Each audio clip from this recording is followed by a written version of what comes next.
కార్తీక దీపం 2 సీరియల్ రసవత్తరంగా సాగుతోంది. దీపను జారిపడకుండా పట్టుకున్న జోష్న. పెద్ద గండం తప్పిందన్న ఫ్యామిలీ. జోష్నకు స్ట్రాంగ్ వార్నింగ్ ఇచ్చిన కార్తీక్ పారు. ఇక దీపపై ప్రేమ కురిపించిన పారు. కార్తీక్ దీపలను విడదీసే ప్రయత్నం చేసిన జోష్న. మరి ఈ రోజు ఎపిసోడ్లో ఏం జరిగిందో తెలుసుకోవాలంటే ఈ వీడియో చూసేయండి. దీప ఫ్లోర్ మీద ఉన్న నూనెపై అడుగు వేసి జారి పడబోతుంది. జోష్న వెంటనే పట్టుకుంది.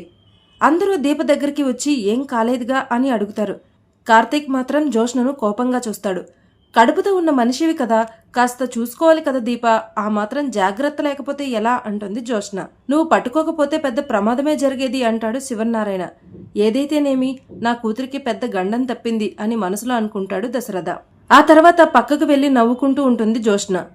అందరూ నేను నిన్ను కాపాడానని అనుకుంటున్నారు, కానీ నువ్వు నా వల్లే కింద పడబోయావు అని ఎవరికీ తెలియదు అని నవ్వుకుంటుంది. అంతలో వెనక నుంచి కార్తీక్ వచ్చి, పిల్లి కళ్ళు మూసుకొని పాలు తాగుతూ తనని ఎవరూ చూడట్లేదు అనుకుంటుంది అంటాడు కార్తీక్. మా ఇంట్లో పిల్లులు లేవు బావా అంటుంది జోష్న. ఎందుకు లేదు, ఒక దొంగ పిల్లుంది, కానీ దాని చేష్టలన్నీ నక్క చేష్టలే అంటాడు కార్తీక్. ఫ్లోర్ మీద వాటర్ పడ్డాయని అందరూ అనుకుంటున్నారు, కానీ నాకు దీపకు మాత్రమే తెలుసు అది నూనె అని. నువ్వు ఇలాంటివి చెయ్యడం ఆపేస్తే మంచిది అంటాడు కార్తీక్. నీకు నాకు మధ్యలో ఎవరున్నా నేను అడ్డు తప్పిస్తాను బావా అంటుంది జోష్న. సీరియస్ అవుతాడు కార్తీక్. అడ్డు తప్పించడం అంటే చంపేయడం కాదు బావా అంటుంది జోష్న. ఇప్పటికే నువ్వు చాలా మెట్లు దిగావు, ఇంతకంటే దిగజారకు అంటాడు కార్తీక్. నా దగ్గర కోల్పోవడానికి ఏమీ లేదు, నా గోల్ ఒక్కటే, నిన్ను పెళ్లి చేసుకోవడం అంటుంది జోష్న. అప్పుడే వచ్చిన పారిజాతం జోష్నపై మండిపడుతుంది. ఫ్లోర్ మీద నూనె ఎవరు పోసారో నాకు తెలీదు అనుకుంటున్నావా? కొంచెమైనా బుద్ధుండాలి. కడుపుతో ఉన్న మనిషిని పడేయాలి అనుకుంటావా అని సీరియస్ అవుతుంది పారు. నువ్వెళ్ళి దీప సంగతి చూడు, నేను దీని తాట తీస్తానని చెప్పి కార్తీక్ని పంపిస్తుంది.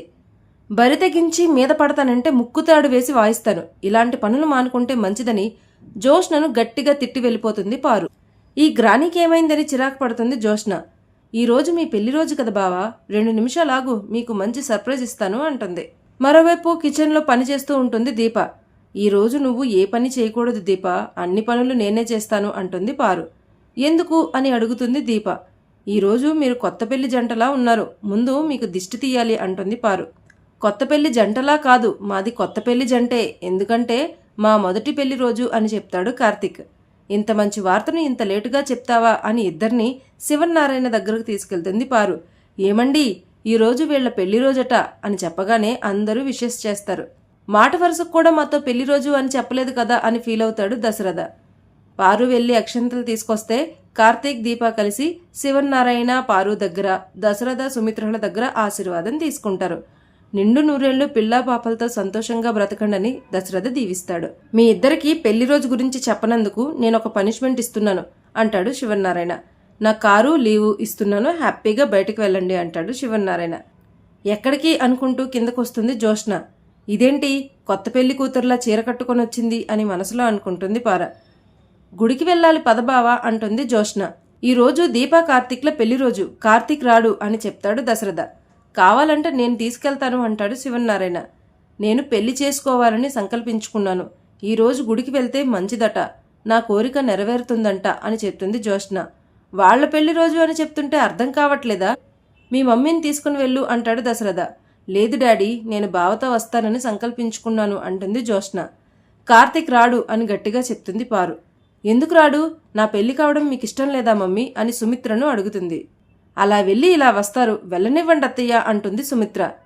ఇంతటితో కార్తీక దీపం 2 సీరియల్ ఎపిసోడ్ ముగుస్తుంది.